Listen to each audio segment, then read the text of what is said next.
Isabelle Adjani, boycottée en 1983, Isabelle Adjani décide de zapper la conférence de presse du film L'été meurtrier. Les photographes, qui perdent ainsi l'occasion de faire de lucratives images de la star, l'ont mauvaise. Vraiment mauvaise puisqu'il d'une action unique dans l'histoire du festival, à découvrir dans notre diaporama. Irréversible fait fuir les festivaliers. Irréversible de Gaspard Noé est présenté au Festival de Cannes 2002 en compétition officielle. CIST peut dire que la projection nocturne se déroule mal. Alors que sur l'écran le personnage joué par Monica Bellucci subit un atroce viol, un plan séquence de quasi 20 minutes, dans un couloir désert, des festivaliers hurlent. Peu après, beaucoup fuient et la salle se vide rapidement. Certains, ivres de colère, hurlent au scandale ou qualifient le réalisateur de merde. Maurice Pialat et son discours en 1987, Yves Montand annonce la Palme d'Or pour Sous le soleil de Satan de Maurice Pialat. Dans la salle, un tonnerre de sifflets et de cris éclate. Catherine Deneuve demande à ce qu'on laisse parler Pialat. Celui-ci lance à ses détracteurs, « Si vous ne m'aimez pas, je peux vous dire que je ne vous aime pas non plus », puis lève un poing vengeur, soulevant aussitôt un concert de cris. Le réalisateur ne dit pas « je vous aime », mais tout le monde l'entend haut et fort. Le doigt d'honneur de Quentin Tarantino. Le jury présidé par Clint Eastwood remet la Palme d'Or 1994 à Quentin Tarantino pour son film Pulp Fiction. Le jeune réalisateur fou de joie, monte sur scène pour recevoir son prix. Mais va se livrer à un geste ahurissant pour qui vient de voir son œuvre couronnée. Découvrez la petite histoire de ce geste qui a fait grand bruit dans le diaporama. Madonna, l'icône du scandale sur les marches et le tapis rouge, CIST tenue de soirée et robe de gala. Madonna, avec la complicité du créateur Jean-Paul Gaultier décide d'envoyer valser les convenances en 1991. La star arrive sur le tapis rouge habillée d'un kimono rose. Ça n'est qu'une ruse puisque la star dévoile bien vite un soutien-gorge conique très provoquant devant une foule immense. La scène et le fameux soutien-gorge resteront cultes dans la légende cannoise.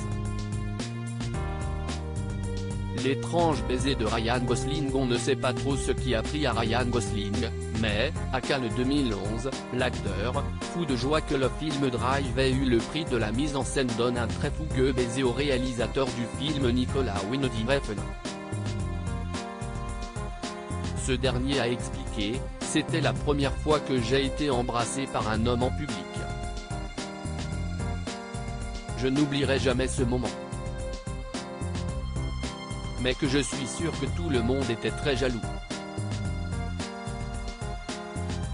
Le beau Ryan a lui donné une autre perspective sur ce fougueux bisou, à découvrir dans le diaporama. Mathieu Kassovitz, assassiné. Mathieu Kassovitz, encore auréolé du succès de La Haine, revient en 1997 avec un film violent et sans concession, Assassin S. La projection officielle est une catastrophe, le film est sifflé par les spectateurs et une forme d'hystérie collective s'empare de certains critiques. Quelques-uns vont même jusqu'à qualifier le film de plus nul depuis l'invention du cinéma. Mathieu Kassovitz fait alors l'impensable à découvrir dans le diaporama. Chloé Sevigny et la fellation non simulée. Vincent Gallo vient présenter son film The Brown Bunny avec sa partenaire à l'écran Chloé Sevigny. Une scène du film où l'actrice fait une fellation à Vincent Gallo provoque un monstrueux scandale au Festival de Cannes 2003, car elle n'est manifestement pas simulée. tout le monde s'écharpe. Certains somment Chloé Sevigny de s'expliquer sur le sens artistique de la scène tandis que d'autres, plus prosaïquement, s'interrogent sur les impressionnantes dimensions de la virilité exhibée par Vincent Gallo. Découvrez la vérité dans notre diaporama.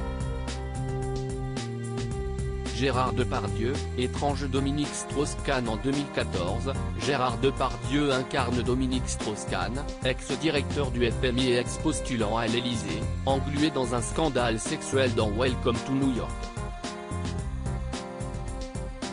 Le film est précédé d'une réputation sulfureuse, tous attendent la réplique de DSK, et son coproducteur Vincent Maraval dénonce, lui, des pressions politiques pour expliquer que le film ne soit pas programmé à Cannes et n'ait obtenu aucun financement des télés françaises.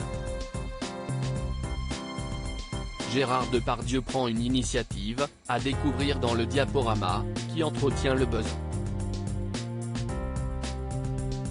Lars von Trier, viré. Stupéfaction à Cannes 2011. Le réalisateur danois Lars von Trier venu présenter Mélancolia est interrogé sur ses origines allemandes.